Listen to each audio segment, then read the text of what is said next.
Só um minutinho, já vou avisar também vocês que qualquer dúvida que vocês tiverem, no final eu vou colocar um link para que vocês possam tirar essa dúvida, tá? E aí vai ser uma dúvida... Vocês vão tirar a dúvida anônima, então não vai ter nenhum problema assim, em relação a vocês se exporem, tá bom? Vocês ficam à vontade para vocês poderem questionar, tirar a dúvida de vocês. Só um minutinho, que eu estou tentando aqui abrir, a gente já começa.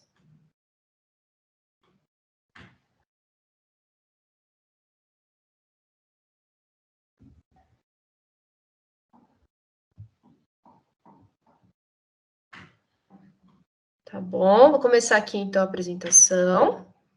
Alguém pode só, por favor, me dar um feedback de que está conseguindo ver? Espera aí, tá carregando. Pronto, tá em modo apresentação? Tá sim, tá aparecendo, Júlia. Então, certinho, vou começar. Então, fevereiro roxo, Alzheimer, lúpus e fibromialgia, tá bom? É o que a gente vai discutir agora. Então, começando primeiro por Alzheimer, um pouquinho sobre a definição do Alzheimer. A doença do Alzheimer é um transtorno neurodegenerativo progressivo e fatal, como está escrito. Se manifesta como deterioração cognitiva da memória, comprometimento progressivo das atividades da vida diária e uma variedade de sintomas neuropsiquiátricos e de alterações comportamentais. Como funciona o Alzheimer? Com o decorrer da velhice, a gente começa a ter uma deposição de placas senis em cima do cérebro. E aí começa a ter esses problemas que está descrito exatamente nessa frase. O problema que acontece primordial decorrente do Alzheimer é a demência. Demência é uma doença também, mas ela é causada por vários outros fatores, não só o Alzheimer. E ela tem essas características muito marcantes. Então, a pessoa começa a não se orientar em tempo e espaço, tem alucinações, ela esquece coisas muito rápidas, assim, perda de memória recente. Então, é muito característico do Alzheimer desenvolver para uma demência. A questão do Alzheimer é que não necessariamente a gente vai ter na doença a gente vai ter sintomas específicos. Então, isso depende da pessoa, porque pode pegar uma área do cérebro ou não. O mais característico é pegar a área da cognição, a área da memória, a área de planejamento, mas pode acontecer de pegar uma outra área e interferir em outra coisa que não tem nada a ver com isso. Então, é uma coisa que pode variar os sintomas também, tá? E aí, a título de curiosidade, coloquei essa questão de quantas pessoas que nós temos, a epidemiologia. E aí está escrito que 35,6 milhões de pessoas com Alzheimer no mundo. A gente tem essa caracterização, né? Esse símbolo agora. Mas no Brasil é cerca de 1,2 milhões de casos, além, né, do que a gente tem sem diagnóstico. Eu coloquei alguns fatores de risco para a gente poder vir falar dessa questão do Alzheimer. A gente tem fatores de risco modificáveis, que é a hipertensão, diabetes, obesidade, a pessoa não praticar exercício físico, sedentarismo e o tabagismo. Esses são os modificáveis. Tem também, dito, né, os estudos falam que uma pessoa que ela faz um histórico complexo de atividade intelectual, uma alta escolaridade, ela vem a vir desenvolver também os sintomas da doença. Então, o que é indicado pelos estudos é que a gente venha fazer uma atividade variada de várias coisas, não só estudar um determinado conteúdo. E justamente por isso é interessante citar também, que eu não sei se todo mundo reparou, mas quando a gente vai ver algum filme que fala sobre uma pessoa que tem o Alzheimer, que começou a desenvolver isso, geralmente são os médicos que vêm a desenvolver. E aí eles ficam lutando, porque eles não querem deixar de fazer a carreira deles por conta do Alzheimer. E aí encaixa perfeitamente nessa frase, de ter esse estímulo mental muito grande, que causa essa perda neural, que pode vir a causar essa perda neural, e consequentemente ajudar também a desenvolver o Alzheimer. E aí a fisiopatologia, como eu citei para vocês, vem a desenvolver a demência, mas a demência não é só por Alzheimer, ela pode ser causada por demência vascular, por exemplo, que é o caso de uma pessoa que tem um derrame, e ela tem um derrame, por conta disso pode vir um AVE, né, um acidente vascular encefálico, que pode vir a proibir determinadas atividades do cérebro, e é por conta disso que desenvolve demência, e perda das funções cognitivas. Eu coloquei a título de curiosidade esse negócio de proteína beta-amiloide, emaranhados neurofibrilares, mas não vou explicar isso para vocês especificamente, porque há estudos agora comprovando que podem vir a existir biomarcadores para a gente poder diagnosticar o Alzheimer. Vocês vão ver mais para frente que o Alzheimer não tem um diagnóstico certeiro. Você não faz o exame, estou com Alzheimer definitivamente. Não é uma coisa que a gente faz por escala, uma coisa que a gente faz baseado em um diagnóstico exclusão, um diagnóstico de exclusão, mas não tem um exame específico para isso.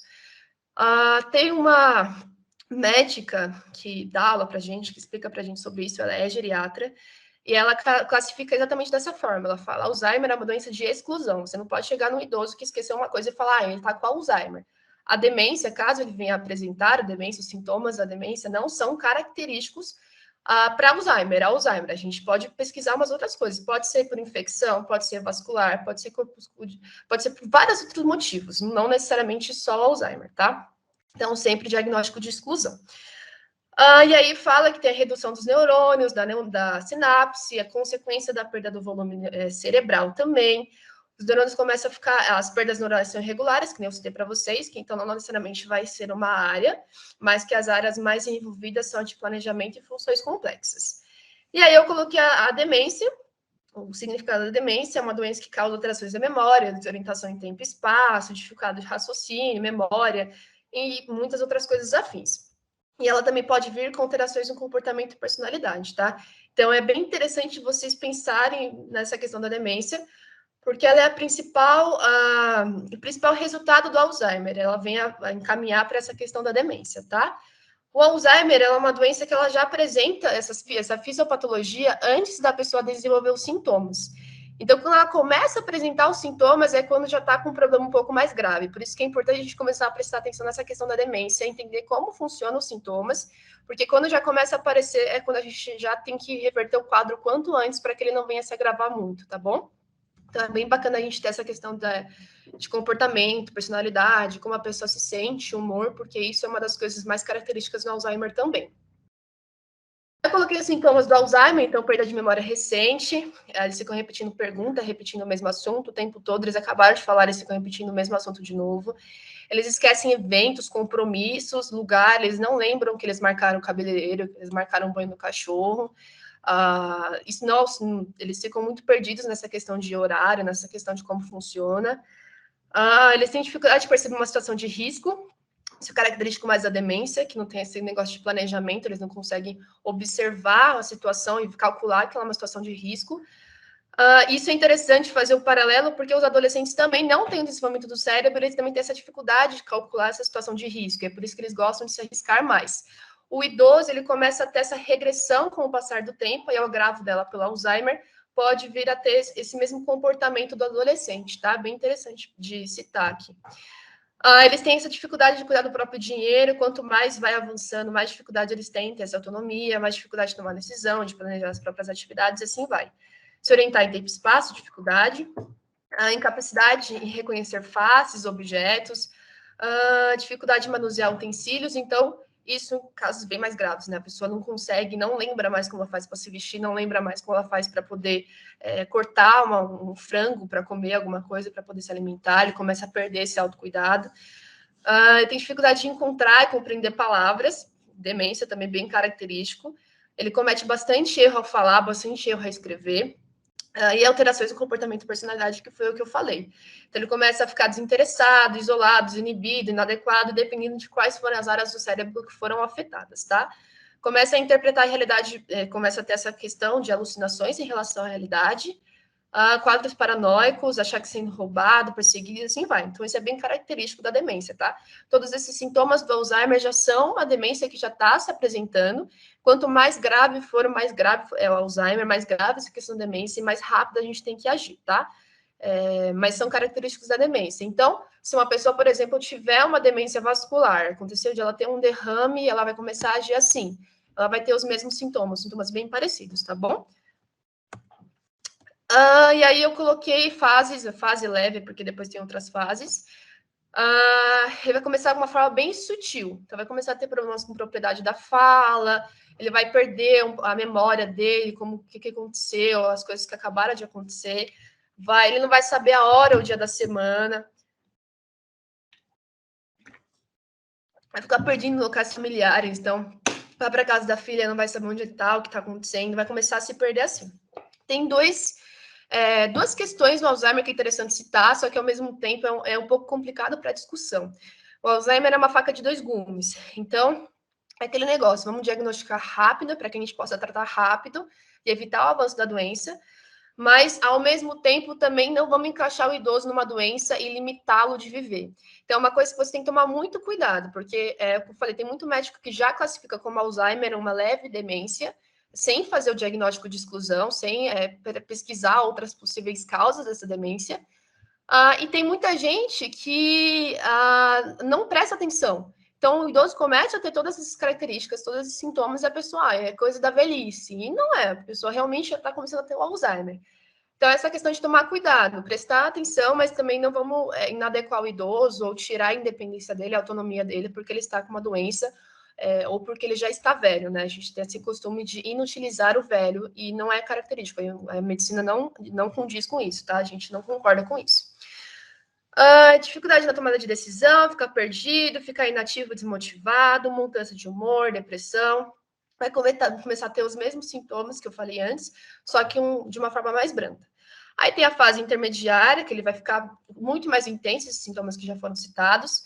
Então, não vai conseguir mais viver sozinho, vai ter problemas, incapaz de cozinhar, vai ficar extremamente dependente de um membro familiar, olha só, bem característico. Se alguém que você conhece que é idoso não tem essas características que você está citando, mas ele esqueceu meu nome, não quer dizer que ele tem Alzheimer, tá? Então, tem que tomar cuidado com essa questão que eu falei. Necessita de ajuda para se cuidar, para higiene pessoal, tem dificuldade de falar, tem dificuldade para se orientar, se perde, e assim vai. E aí, a fase avançada, já começa a ter mais dificuldade para comer, fica incapacitada de se comunicar, não reconhece parente, amigo, objetos familiares, a dificuldade de entender as coisas que acontecem ao seu redor, de caminhar, de deglutir, incontinência urinária, incontinência fecal, começa a se deteriorar cada vez mais. As funções que são muito fáceis de fazer, caminhar, comer, respirar é natural, né? Mas caminhar, comer, fazer alguma coisa com as mãos, escrever, assim vai, ele já começa a ter muito mais dificuldade na fase avançada. Então, essa questão de tomar cuidado para não chegar nesse nível. E aí, o tratamento, a gente tem dois tratamentos, tratamento farmacológico e o não farmacológico. O não farmacológico é muito mais simples e mais brando. Ele foca nessa questão de envelhecimento saudável. E eu já ouso dizer que o Alzheimer, a gente não, o tratamento não farmacológico do Alzheimer, a gente não usa só no Alzheimer, a gente usa na vida do idoso como um todo. Então, isso daqui serve para tudo no idoso. Justamente porque essa questão do envelhecimento saudável não está só relacionada à ausência de doença, mas relacionada à pessoa ter uma qualidade de vida. Então, de nada adianta a pessoa envelhecer até os 90 anos sem poder ter uma vida social, sem poder conversar, sem poder ter essa cognição de viver sozinho. Então, a gente estimula bastante para que o idoso tenha autonomia, a gente tentar ao máximo não tirar a autonomia do idoso, deixar ele andar, deixar ele dirigir, deixar ele fazer tudo, para que ele possa ter um envelhecimento saudável e ter esse prazer por viver, tá? Esse é o foco, principalmente da geriatria.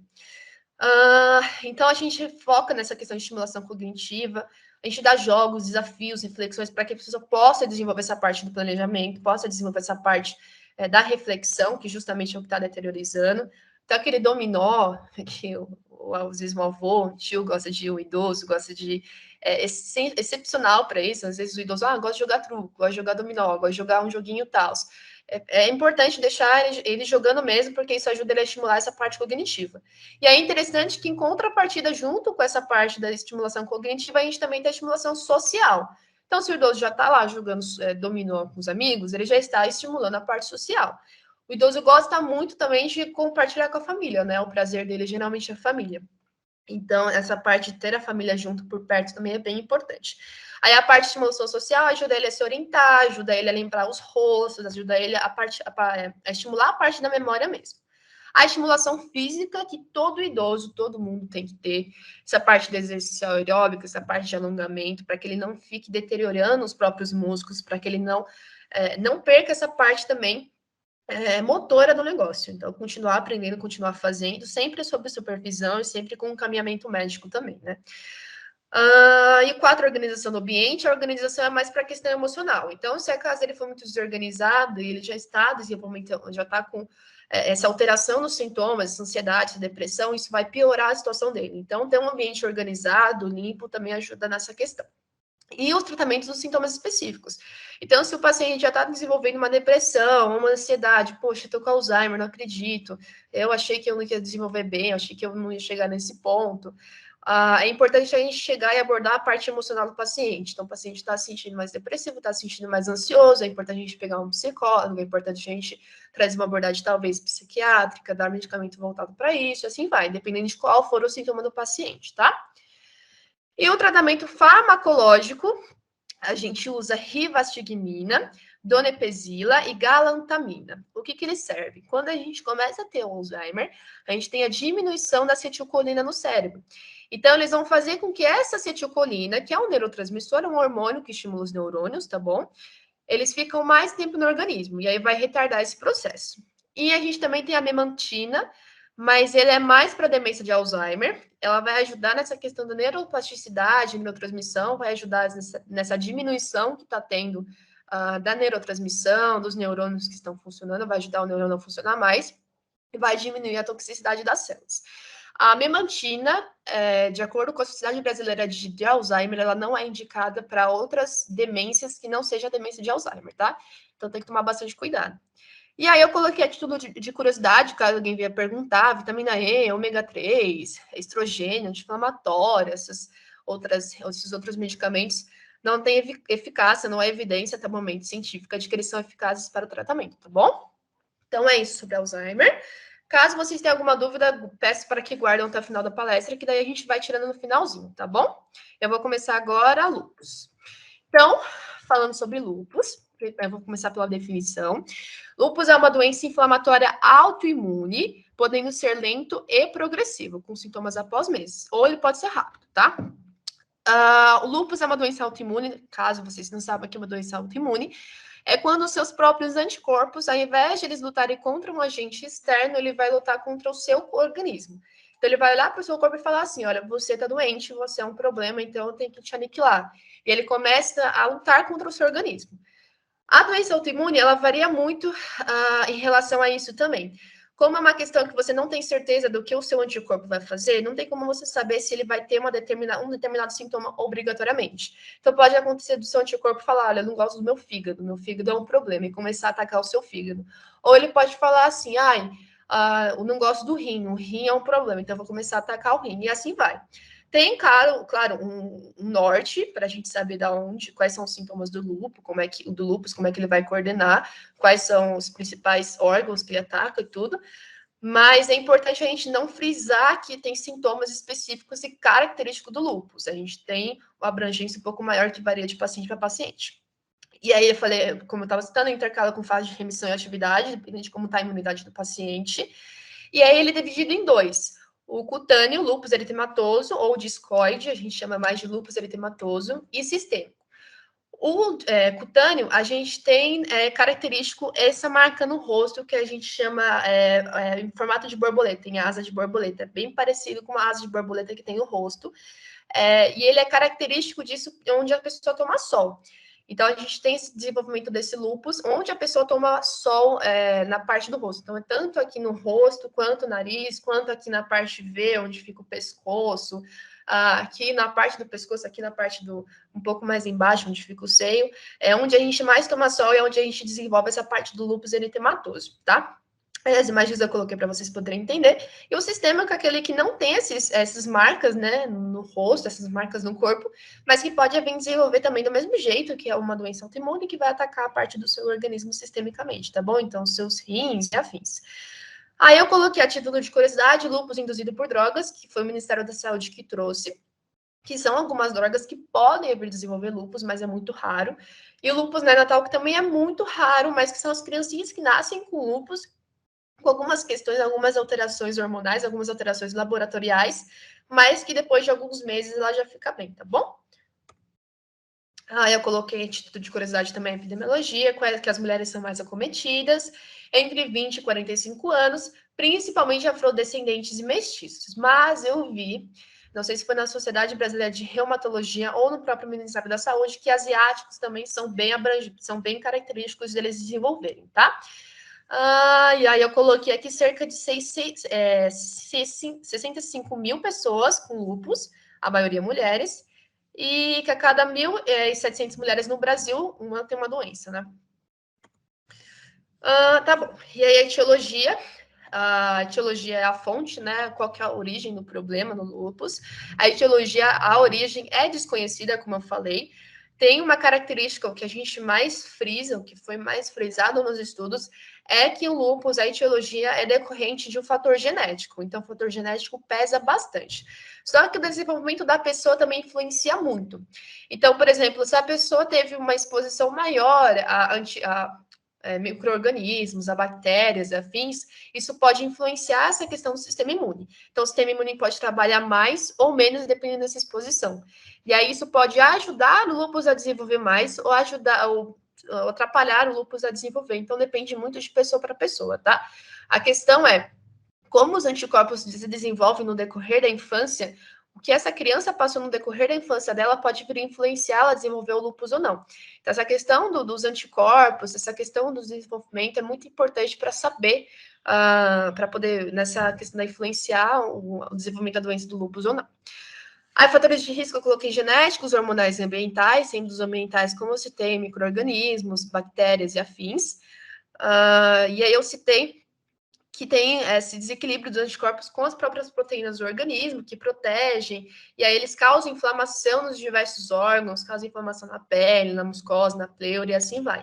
Teve uma paciente que eu atendi, que ela tinha lúpus, ela não sabia, ela estava grávida, e aí quando ela foi ter o filho, ela teve o parto prematuro, porque o feto dela, o bebezinho, estava com baixa oxigenação.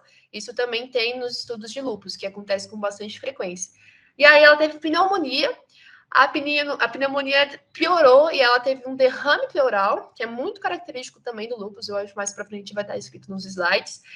E aí, depois disso, ela descobriu que, na verdade, não é porque ela pegou a pneumonia lá no hospital, porque ela, uma doença que estava lá característica, né, do hospital, é porque ela realmente tem o lúpus e o lúpus acabou atacando o próprio pulmão dela. E ela veio a desenvolver esse derrame pleural. Então, ela descobriu isso no meio do parto, teve um gatilho muito provavelmente emocional que ajudou a ter esse start do lúpus, e aí ela começou a ter. Até então ela estava vivendo normalmente, nunca tinha acontecido nada e ela nunca tinha percebido que tinha doença.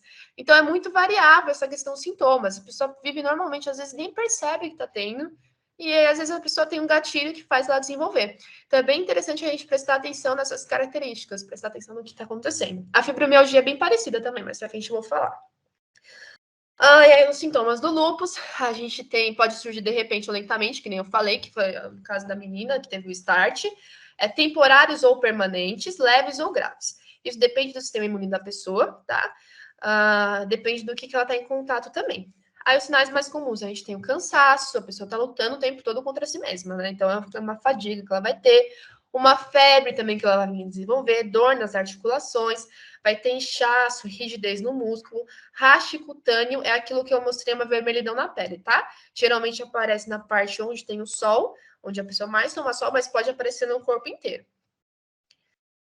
Lesões na pele que surgem ou piorem com o sol, dificuldade para respirar, sensibilidade à luz, queda no cabelo, linfonodo. Linfonodo, ele é um sítio de infecção no nosso organismo, que ele faz com que a gente tenha essa luta, esse combate contra algum patógeno. Então, o seu anticorpo, ele vai lá no seu organismo, ele está andando normalmente, e aí ele vai lá, ele agarra uma bactéria, ele agarra essa bactéria, leva lá no linfonodo, aí lá no linfonodo ele começa a brigar com essa bactéria. Então, eles servem para isso. A questão do linfonodo é muito importante porque, baseado nele, a gente tem uma indicação do que está acontecendo no organismo da pessoa. Então, no câncer de mama, a gente tem o linfonodo aqui na axila aumentado. Quando é o do lúpus, a gente não tem uma ideia de quais vão ser os linfonodos que vão estar aumentados necessariamente, entende? Porque é uma coisa muito variável. Pode ser que venha atacar a pleura, como aconteceu no caso da moça, pode ser que ataque o rim. Então, é muito variável de pessoa a pessoa, tá bom? Quedas no cabelo, feridas na boca e assim vai. Eu coloquei sintomas específicos também, então dor de cabeça, dormência, formigamento, pode vir a convulsionar também, problemas de visão, alteração de personalidade, e assim vai. Há casos também de que a pessoa começa a desenvolver como é que fala? Ela começa a desenvolver um quadro, não um quadro psicológico, mas ela começa a desenvolver um quadro emocional mais fragilizado por conta do lúpus também. A pessoa está o tempo todo cansada, o tempo todo com febre, o tempo todo tendo esse problema, essa luta contra si mesmo, sistemicamente falando. E aí, o que vai acontecer? A pessoa vai começar a ter essa alteração no humor também. Então, é bem interessante a gente prestar atenção nisso. Pode acontecer dor abdominal, náuseas e vômito. Pode acontecer de ela ter um ritmo não, uma arritmia, né? Um ritmo não específico, não vai fazer tum-tá, pode fazer tum-tá-tá e assim vai. No pulmão, ela pode ter dificuldade para respirar, tosse com sangue, a pele, como já tem essa alteração na coloração. E aí eu falei da questão do lúpus discoide, né? Que eu já tinha citado antes, lúpus eritematoso. O discoide é mais difícil da gente ouvir, é mais o eritematoso, tá? Aí eu falei do diagnóstico também. O diagnóstico, ele é especificamente clínico, tá? Não tem como a gente chegar e fazer um exame igual ao Alzheimer e descobrir o que está acontecendo. O máximo que a gente pode fazer é pegar outros exames para poder fazer um diagnóstico de exclusão, que é quando a gente pega, fez o hemograma. O hemograma não deu nada de alterado, então a gente vai fazer o raio-x. O raio-x não deu nada de alterado. Biópsia renal não deu nada de alterado. Então a gente começa a tentar fazer esses exames para anular outras possibilidades de doença e chegar, ao fim, ao diagnóstico de lúpus. Tem os anticorpos antinucleares, que são característicos do lúpus, mas eles são os mais específicos assim, tá? Mas ainda assim também não é muito confiável, tá bom? É isso, a gente vai fazendo o exame físico, vai fazendo essa questão. O exame de urina e o hemograma é bem interessante, porque dependendo de como for a situação, dá variação. Então, olha que interessante, eu falei para vocês que o anticorpo ele pode chegar e começar a matar as células do seu fígado. Pode acontecer do anticorpo também começar a matar suas células do sangue. Falar, não gosto da hemácia é ruim, começar a matar a hemácia. E aí você vai ter uma anemia por conta disso. Então, o hemograma pode vir desse jeito, no lúpus. Pode acontecer de eles começarem a fazer isso com os leucócitos, com os linfócitos, aí a pessoa tem uma diminuição na série branca, com as plaquetas, plaquetopenia, começa a ter diminuição na plaqueta, e assim vai. Então, o hemograma pode dar alterado nisso. E a urina também pode vir alterada por conta dessa questão da proteína, né? Então, pode vir uma urina espumosa, uma urina alterada, porque o rim, que é característico nessa questão da filtração do sangue, né? Essa questão da filtração do que está acontecendo no nosso organismo, ele pode também ter bastante alteração. É uma das principais partes, inclusive, a gente tem uma nefrite no lúpus, tá bom? O tratamento, o lúpus não tem cura, já começa assim, ele só tem tratamento. Aí a gente tem, para cada lúpus, a gente tem uma situação. Então, o lúpus mais leve, a gente trata com AINES, que é anti-inflamatórios não esteroidais para as dores, dipirona, analgésicos, paracetamol e assim vai. Sempre pensando em quais organismos, né, que estão sendo atacados. Então, se for um fígado que está sendo atacado, que está sendo mais vigente ali, a gente não passa paracetamol porque ataca o fígado. Então, a gente passa uma outra vertente, uma outra coisa. Protetor solar, para a pessoa não ter essas manchas no rosto. Corticoide tópico para a pele, só também para diminuir essa inflamação que está acontecendo no rosto, que fica esse vermelhidão. Droga antimalárica, que é a hidrocloroquina. E corticoide de baixa dosagem também para a pele. E aí, o lúpus graves, a gente tem alta dosagem de corticoides também, e imunossupressores, que são essa questão de imunossuprimir. Então, se está tendo um ataque do organismo contra ele mesmo, a gente diminui o que está sendo esse ataque. A gente vai diminuir a imunidade. E drogas citotóxicas em casos mais graves. Então, a gente começa a ter uma situação da gente tentar matar essas células, citotoxicidade, para que eles não venham atacar.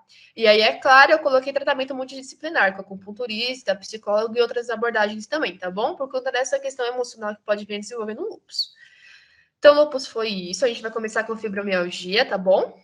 Fibromialgia, primeiramente, na definição, é uma síndrome álgica musculoesquelética crônica com duração de mais de 3 meses generalizada. Fibromialgia não é diagnóstico de exclusão, mas isso na teoria, né? Mas na prática é outra. Na prática médica, a gente sempre fala que fibromialgia é diagnóstico de exclusão, porque é muito difícil de você chegar na pessoa e falar assim, olha, você tem fibromialgia. Geralmente é uma pessoa que ela já passou em muitos médicos, ela tentou fazer o diagnóstico, não conseguiu, foi diagnosticada com uma coisa, depois foi diagnosticada com outra, depois outra. E aí, no fim, chegou com fibromialgia. Então, é sempre característico do paciente com fibro que não foi diagnosticado, falar, passei com 15 médicos e todos os médicos me deram um diagnóstico diferente, mas eu continuo com dor. Característico do paciente com fibromialgia é isso.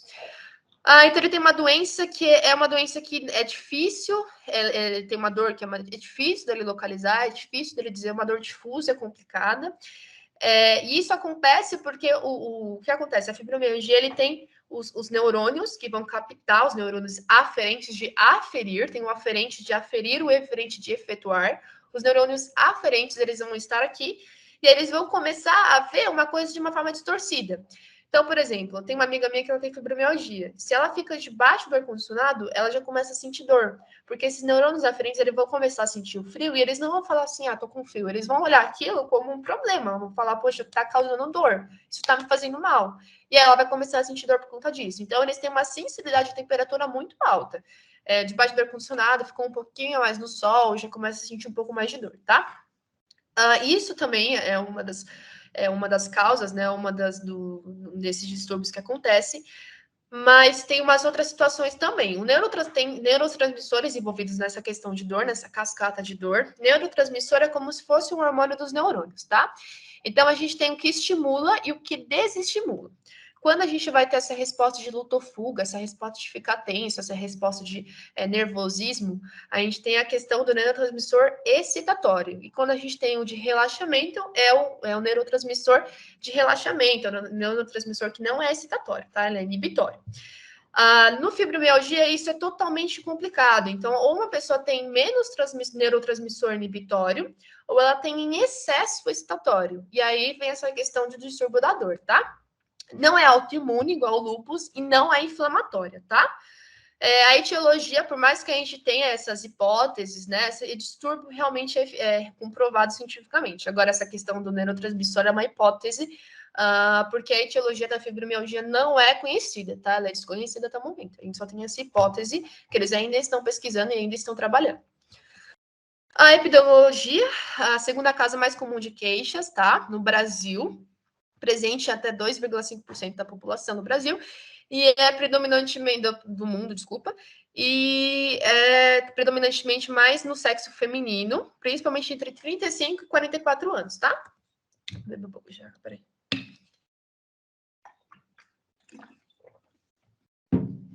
Ok.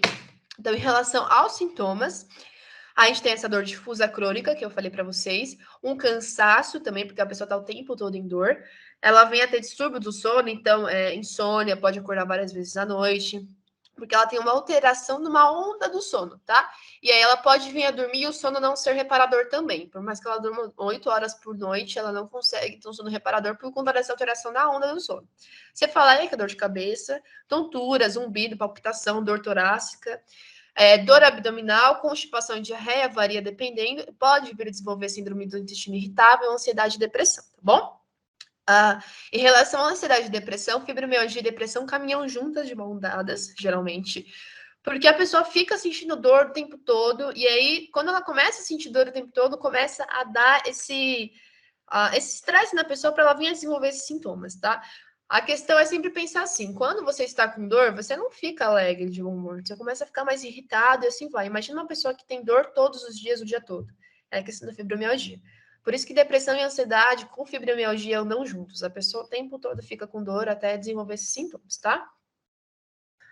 Em relação ao diagnóstico, que nem eu falei, diagnóstico total clínico não é diagnóstico de exclusão, pelo menos na teoria.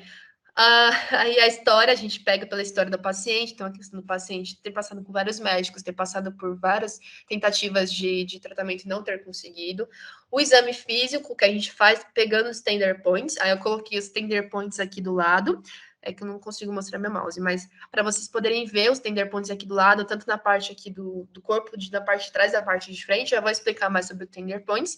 E os exames laboratoriais para afastar outras possibilidades de dor. Então, uma infecção, uma anemia e outras coisas que podem vir a influenciar nessa questão da dor. Aí eu coloquei a diferença entre tender points e trigger points. Tender points são os característicos da fibromialgia.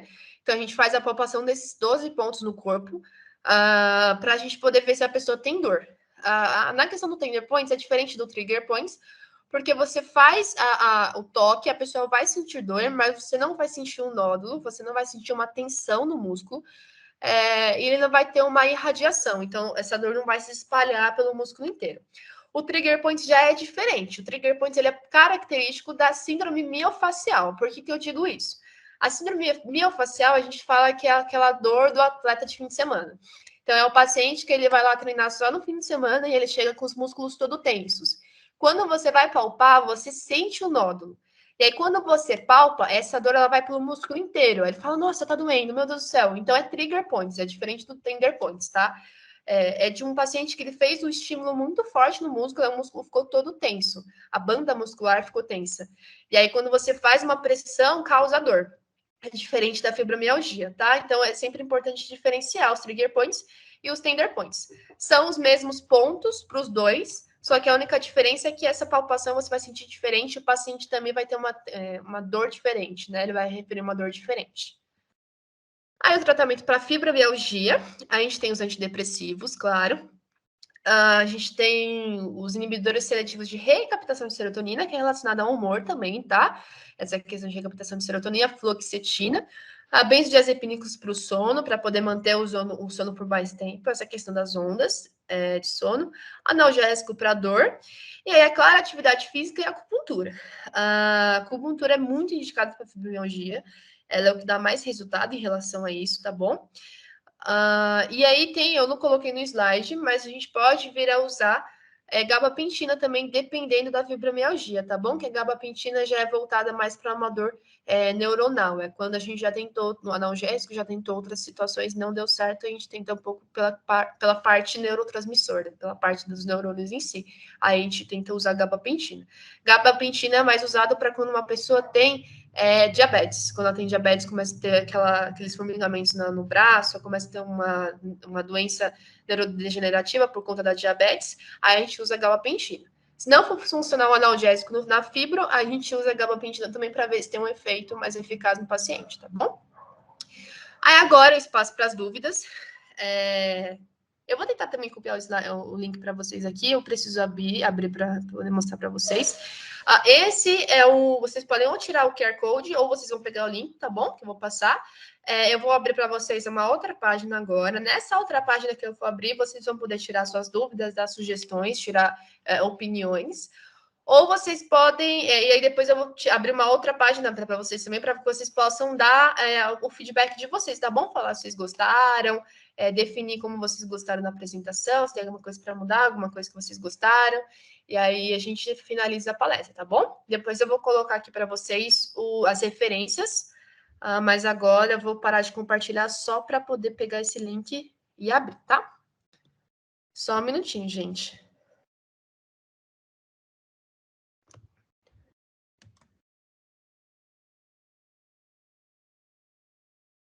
Deixa eu abrir minha câmera, que daí vocês vão ver pelo menos por 5 minutinhos. Deixa eu ver se a câmera roda, peraí. Ixi, minha câmera tá parada. Deixa eu colocar aqui o link enquanto isso, vai que ela tá reiniciando ainda, peraí. Link aqui também. Eu vou abrir aqui agora a página com o link, tá bom? Pra gente poder tirar as dúvidas. Peraí, só um minutinho.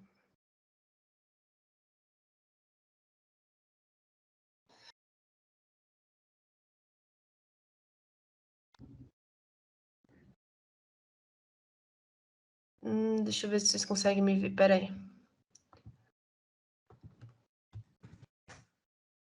Só um minutinho, tá, gente? Deixa eu só abrir aqui a página para vocês poderem ver. Eu não consegui iniciar minha câmera, hein? Eu vou deixar ela fechada que eu já vou compartilhar de novo. Então não vai ter tanta diferença.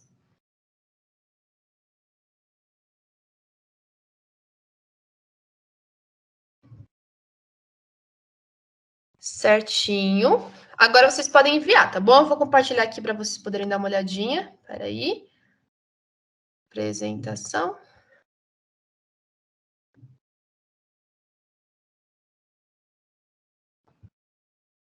Compartilhar.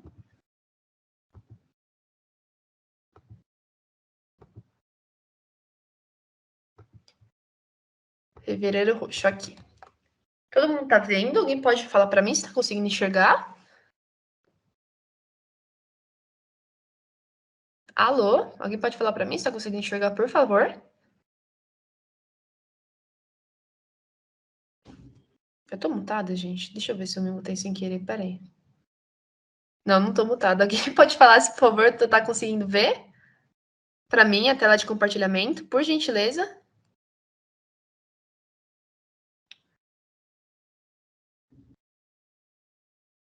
Júlia, estamos vendo sim. Beleza, então tá certo. Certo, aqui são as dúvidas e sugestões, tá? Só frisando de novo, vocês podem fazer qualquer pergunta, qualquer sugestão, comentário sobre a palestra nisso daí. É anônimo, ninguém vai saber que você está falando, tá bom? E a partir de qual idade aumenta o risco de Alzheimer? De acordo com a Sociedade Brasileira de Alzheimer, é 65 anos, se não me engano, e no Ministério da Saúde, 60 anos, tá? As duas referências que falam, 60 a 65 anos que aumenta o risco.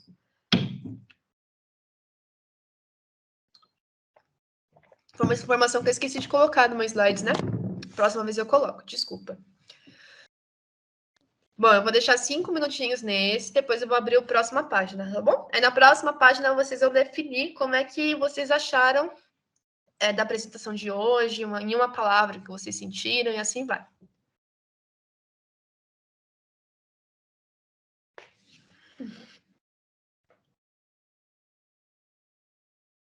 É bem interessante essa questão do Alzheimer, né? A gente fica trazendo isso à tona o tempo todo. A gente tem esse receio de algum familiar próximo ter, né? Porque ele esqueceu o nome. Que minha avó confunde meu nome o tempo todo. Mas é essa questão. Ela só confunde o nome. Ela tem outros sintomas, outras características que podem vir. Então, a gente tem que colocar isso no papel para ver, né? Uma pessoa de 15 anos pode vir a desenvolver o Alzheimer. O Alzheimer ele é característico da deposição de placas senis no cérebro, tá? O que pode acontecer é de ela vir desenvolver demência, que são as mesmas, esses sintomas bem parecidos que eu coloquei, de ela ter alucinação, de se perder em tempo e espaço, assim vai. Mas demência por Alzheimer é quase impossível. Não vi nenhum caso assim na questão dos estudos, tá? Quando eu fui estudar.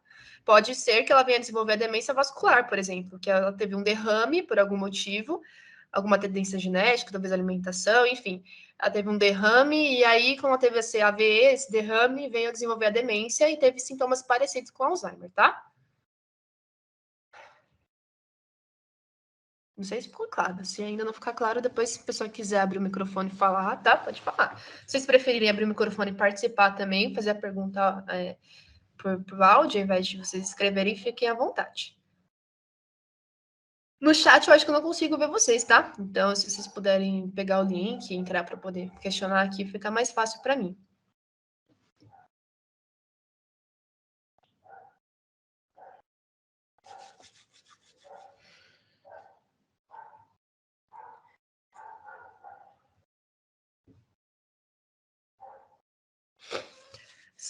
Mais 3 minutinhos e eu fecho, tá bom? Eu acho que foi bem claro. Que bom que ninguém tá com dúvida, já que não tem dúvida, é porque a apresentação foi bem explícita, né? Foi bem clara. Não deixou dúvidas nenhuma. Título de... peraí, vou ler a pergunta e já falo, né? Com estímulos, jogos, conversa, etc., os sintomas do Alzheimer podem ser amenizados? Sim. Tanto que é por conta disso que é um dos tratamentos, né? O tratamento não farmacológico. A gente estimular essa parte, tá? O farmacológico tem bastante resultado quando você usa também, viu? Até mais do que o tratamento não farmacológico, mas é o jogo, né? Os dois lados têm que trabalhar. Então, é igual você ter uma diabetes e eu passar o medicamento para você, mas não mudar seu estilo de vida.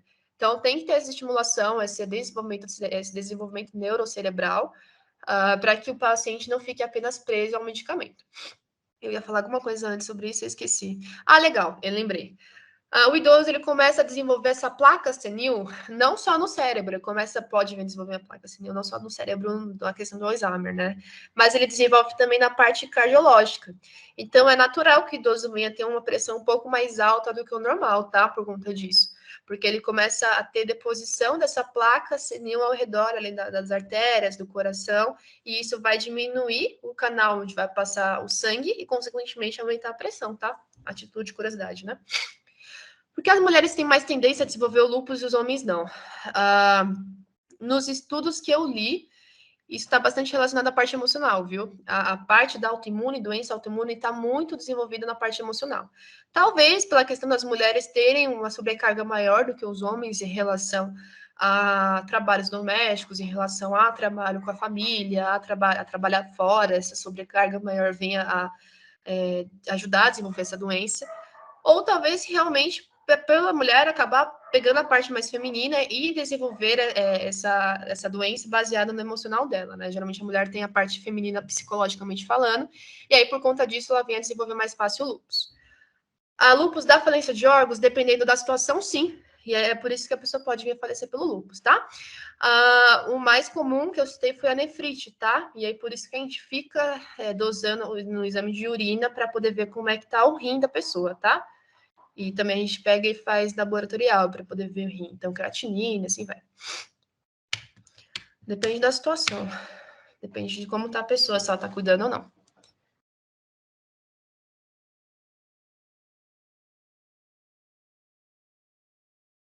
Existem muitas doenças que a mulher desenvolve, viu? Além do lúpus. Ela pode vir a desenvolver ansiedade e depressão. Eu vi um estudo recentemente lá do Rio de Janeiro falando que as mulheres aumentaram cerca de 50% a 60% na Sociedade Brasileira de Psiquiatria. A ansiedade e depressão justamente por conta disso, porque nessa pandemia todo mundo ficou isolado, ninguém teve contato e a mulher ficou muito mais sobrecarregada. Então a mulher tem uma tendência maior a desenvolver essa questão de ansiedade, depressão, fibromialgia e assim vai. Há um registro de cura de lúpus? Lúpus até o momento não tem cura, que nem eu disse na questão do slide, mas a gente está fazendo pesquisas e talvez logo logo há de se encontrar alguma cura. No momento só tem tratamento mesmo, tá? Alguma dessas doenças podem ser agravadas devido à jornada de trabalho? Depende, viu? Depende da situação. Então, por exemplo, a fibromialgia pode ser agravada por conta da depressão, dependendo se tiver aquela síndrome de burnout. Então, se o paciente estiver sobrecarregado em relação ao trabalho, a depressão pode vir a exacerbar, e aí a dor também pode vir a exacerbar, porque a concepção de dor é muito variável para o paciente. Então, se ele estiver numa situação que ele já está depressivo, e aí tem a dor pode vir a se intensificar por conta dessa depressão, entende? Então, se tiver uma síndrome de burnout envolvida, um excesso de trabalho, pode vir a complicar. A questão do lúpus, creio que sim também, porque essa parte da questão, essa parte do emocional no lúpus também é influenciada, então tem uma influência disso. E do Alzheimer, eu citei sobre o médico, né? Que quando o paciente ele estuda muito um determinado assunto demais, sem ter variação, pode vir a desenvolver também a doença com mais facilidade. Então, Alzheimer é mais para essas pessoas que estudam muito e não tem variação na questão da atividade, tá bom?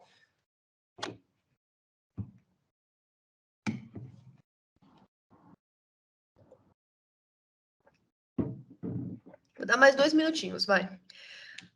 Lúpus não tem transmissão, tá? Eu falei que tem a etiologia do lúpus.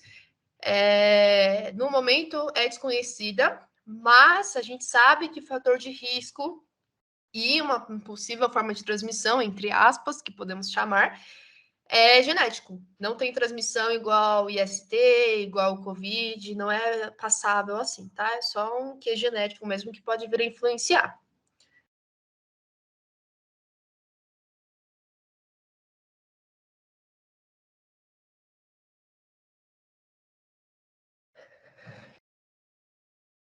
Que uma pessoa com fibromialgia não pode comer.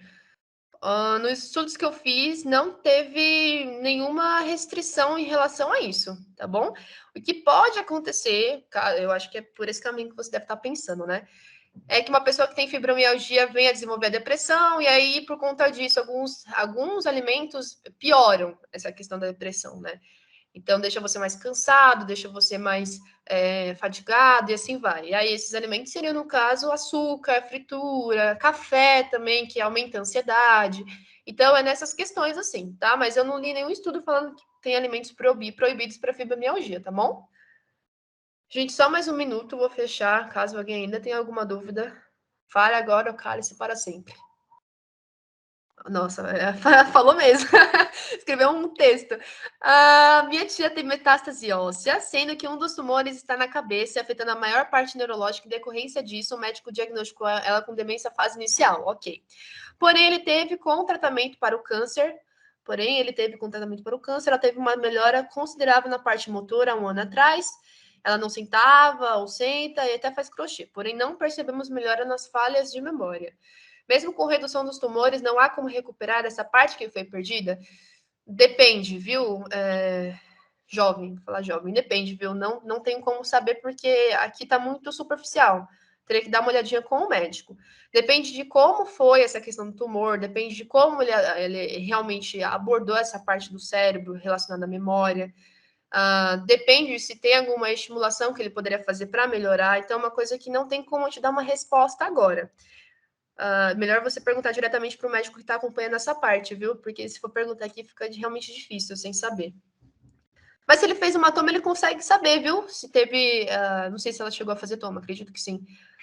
Saber como se teve uma abordagem geral em relação a isso, né? Se teve total nessa parte da memória, ou se foi parcial e tem como recuperar por estímulo. Ele que vai conseguir dizer por intermédio da tomo, tá? Eu não vou conseguir te falar isso. Mais um minuto, vai. Mais um minuto e aí a gente fecha, tá? Último minuto. Agora, fale agora, eu quero isso para sempre.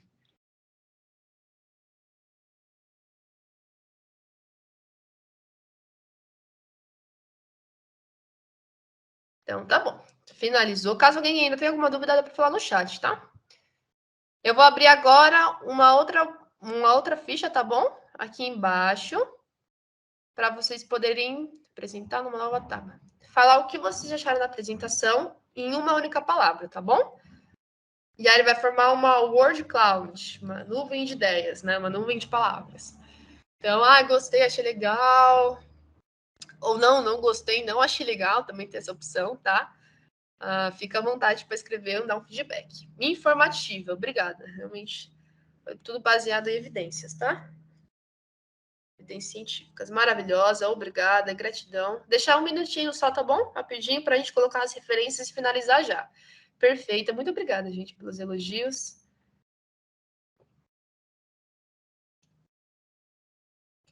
Adorei, muito bom, maravilhosa. Perfeita ficou grande, gente. Fiquei feliz, obrigada, adorei. Então tá bom, mais um minutinho e a gente finaliza, tá? Atenciosa, muito boa. Legal, legal, bacana. Muito útil. Então não teve feedback negativo. Que ótimo, ótimo. É isso aí. Obrigada, gente, pelos elogios. Agradável, agradável, olha. Diferente, diferente. Ótimo, muito útil, perfeito, viu? Vou finalizar aqui, agradeço aos elogios, tá? Eu vou agora colocar só as referências para vocês poderem ver. Apesar que todas as minhas referências foram Ministério da Saúde, tá? Eu usei a Sociedade Brasileira de Alzheimer, tá bom? Para poder fazer essa parte do Alzheimer. E Sociedade Brasileira de Reumatologia, tá? Aí depois eu também usei aqui alguns artigos voltados para fibromialgia, sobre como eles poderiam ajudar, e assim vai, tá? Caso alguém queira dar uma olhadinha, alguma referência tá aí, tá bom? Para vocês darem uma olhadinha. Mas tudo isso foi referenciado, tá? Nada foi tirado da cabeça. Certinho? Então é isso, gente. Eu agradeço pela participação de todos, tá? Agradeço pelos questionários também que vocês fizeram. Deixa eu só voltar aqui e abrir a câmera, né? Para finalizar. Não tô conseguindo abrir a câmera, gente. Bom, é isso. Eu gostaria de agradecer a participação de todos. Não tô conseguindo abrir a câmera para finalizar, me perdoem. Mas é isso. Eu não sei se vocês têm alguma dúvida. Se ainda tiverem alguma dúvida, dá para fazer perguntinha nesses finais, tá bom? Para a gente poder finalizar. Mas é só isso. Não tem mais nada a apresentar. Não sei se ficou claro para vocês. Se ficou alguma coisa não ficou certinha, ou se sobrou alguma coisa. Não tô conseguindo abrir a câmera mesmo. Que chato. Certinho? Então é isso, tá bom? Já que ninguém tem nenhuma dúvida, já que todos tiraram as dúvidas lá, vou finalizar a reunião. Agradeço a todos. Quando tiver a próxima oportunidade, convido de novo todos para que possam participar, tá bom? Ficar prestando atenção nas redes sociais, que a gente posta sempre no Instagram, no Facebook, a gente sempre coloca lá também para poder dar uma olhadinha, tá bom? Gratidão a todos, fiquem com Deus e é isso, tá? Tchau, tchau.